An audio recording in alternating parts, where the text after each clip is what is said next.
Kitang tanan gimanduan gayod sa Espiritu sa Dios. Kitang tanan gihatagan niya og katungod nga mahimong iyang mga anak.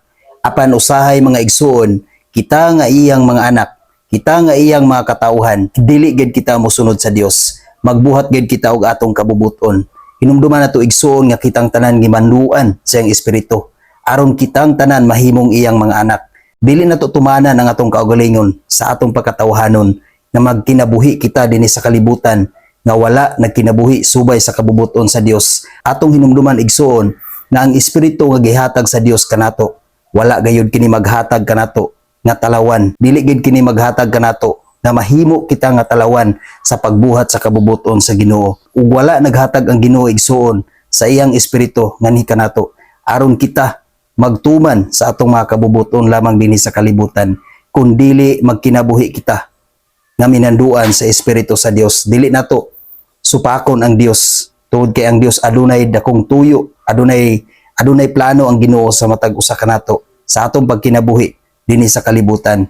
Ug kana igsuon gusto sa Ginoo nga mahimo kitang iyang tinuod nga mga anak nga minanduan sa iyang Espiritu. Roma 8 bersikulo 14 hangtod sa 15.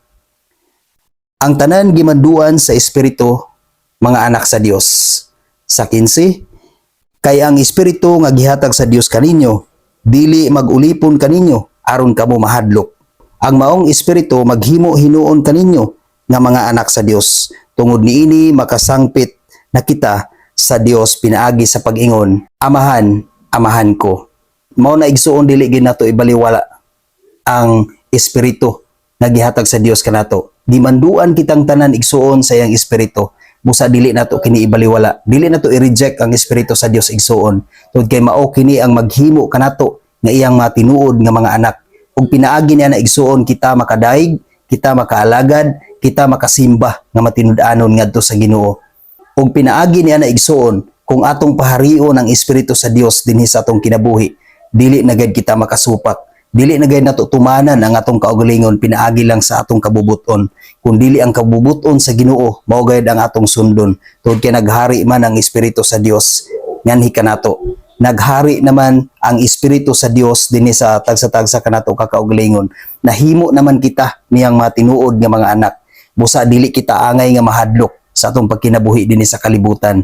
Tungod kay naa ang Dios nagiya, nagbantay ug naglig-on kanato. Gimanduan kita sa Espiritu sa Dios igsuon. Busa ato kanang paharion ug atong gamiton kana nga Espiritu. Tungod kay mao kana ang kabubuton sa Ginoo. Gusto sa Ginoo igsuon nga mahimo kitang iyang tinuod nga mga anak. Busa dili gid nato kini ibaliwala.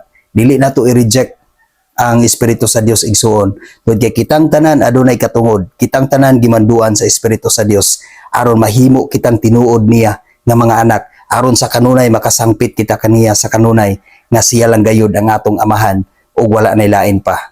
Amen. God bless sa tanan.